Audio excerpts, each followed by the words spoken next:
Oi, gente, tudo bem?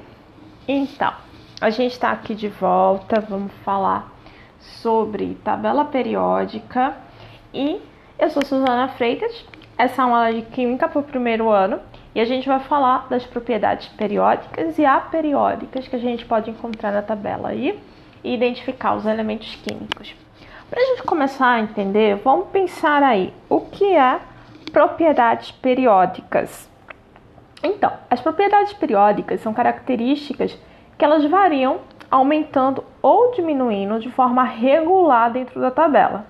Tá? Então, eu vou poder entender, né, qual é a lógica dessa tabela periódica de acordo com essas características, ou vice-versa, entender como é que um átomo ele reage de acordo com aquela característica. Encontrar, por exemplo, o átomo que eu quero que seja maior que o outro. Eu vou procurar o raio atômico, como é que ele cresce, como é que ele diminui dentro da tabela periódica. E eu vou conseguir encontrar quem é o maior átomo, quem é o menor átomo e por aí vai. Vamos desvendar esses mistérios? Não é mágica não, como eu já disse, é ciência. Vamos lá e aprender um pouquinho de química. E a gente vai começar com o raio atômico, que é justamente o tamanho do átomo. Por que o tamanho do átomo? Porque dependendo da composição desse átomo, ele pode ter mais subpartículas atômicas, que são prótons, nêutrons e elétrons. Quanto mais partículas ele tiver, maior vai ser esse átomo. Quanto menos partículas dessas ele tiver, menor vai ser esse átomo. A lógica é simples, é clara. Então, como é que eu vou medir isso? O raio é uma medida matemática, certo? Eu tenho aqui uma circunferência para exemplificar. O raio é uma medida da circunferência. Se eu pego o ponto central de uma circunferência, que a gente acredita que os elétrons não estão girando ao redor do núcleo, então, basicamente, o átomo ele tem uma forma, embora não sólida, mas uma forma esférica, né? A nuvem de elétrons dá uma ideia de esfera. Então, a gente vai pensar aí nessa propriedade da circunferência, desenho matemático.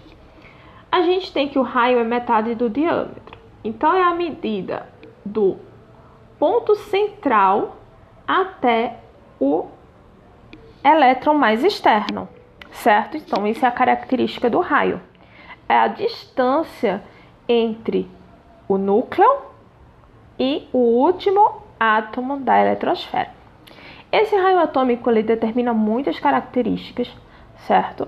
Dos átomos. Ele pode ser realmente interpretado de diversas maneiras. Uma característica química muito importante para a gente determinar outras propriedades. Então, é importante a gente saber o tamanho de um raio de um átomo. Então, ele cresce com o aumento do número de camadas. É um pouco lógico, né? Então, o átomo que tem mais camadas é um átomo maior. Lógico. Então, ele cresce de cima para baixo na ordem, né, do grupo. Então, quem está nos períodos, quem está nos períodos mais baixos da tabela periódica, ou no caso no período 7, no período 6, que fica lá embaixo da tabela periódica, são os átomos maiores.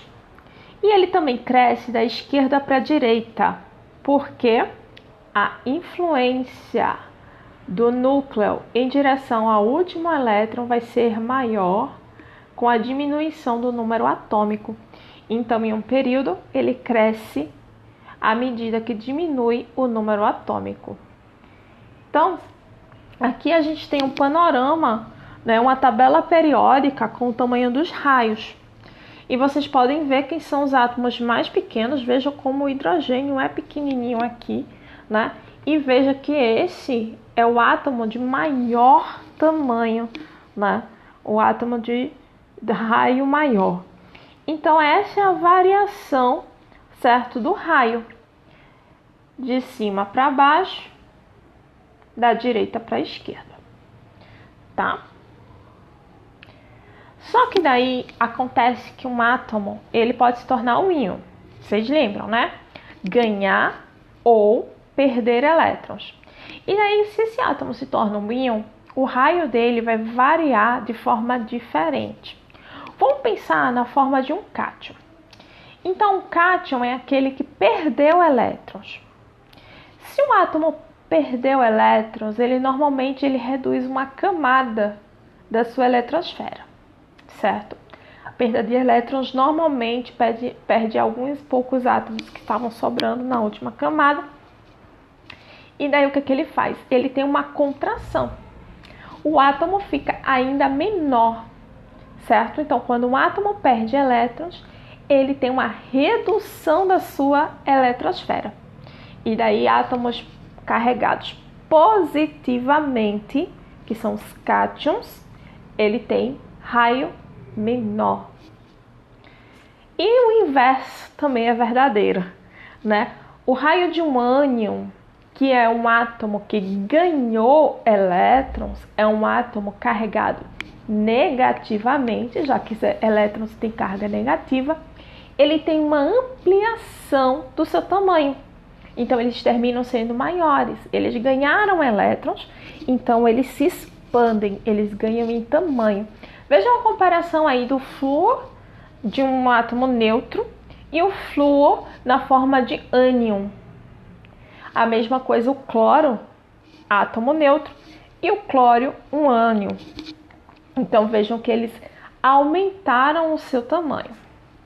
Aqui tem uma representação para você ver tanto cátions como ânions. Vejam como os cátions eles diminuem de tamanho e como os ânions eles aumentam de tamanho, certo? Essa é a característica do raio atômico.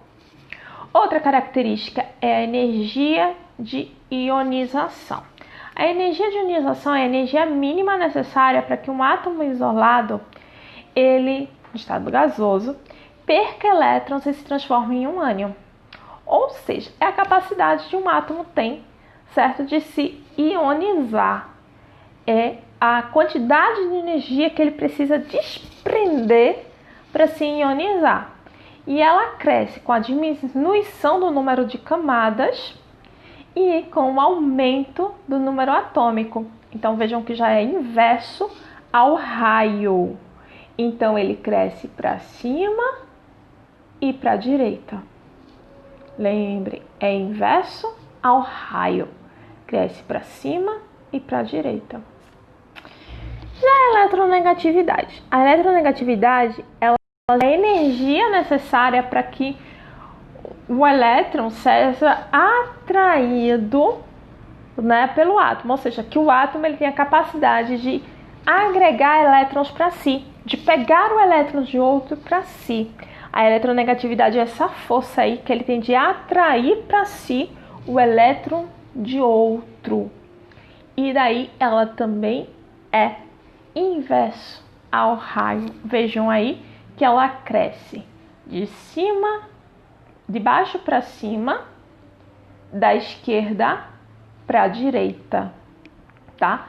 Agora vejam que tem a exceção dos gases nobres, tá? Gás nobre, ele é estável quimicamente, então ele não tem eletronegatividade.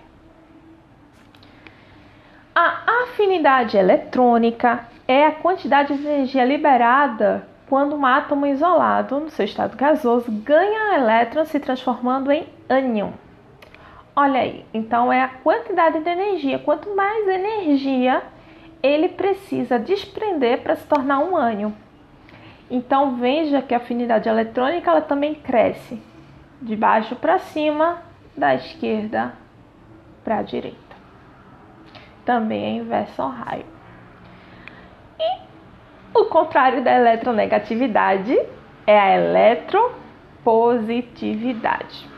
A eletropositividade ela é conhecida também como caráter metálico, que nada mais é do que a capacidade de perder elétrons.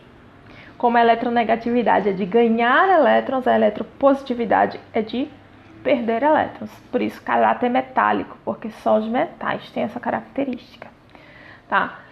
Então, ela apresenta essa capacidade de ceder elétrons e ela é de cima para baixo, da direita para a esquerda, ou seja, ela é proporcional ao tamanho do raio. Quanto maior o raio, maior a eletropositividade. resumo, tá? Então, eu mostrei para vocês várias figuras, várias imagens, aqui tem um resumo geral do que a energia, dos lados que vai a energia de ionização, a afinidade eletrônica ocorrem para o lado igual. O raio atômico e daí as características de não metais, ou seja, eletronegatividade.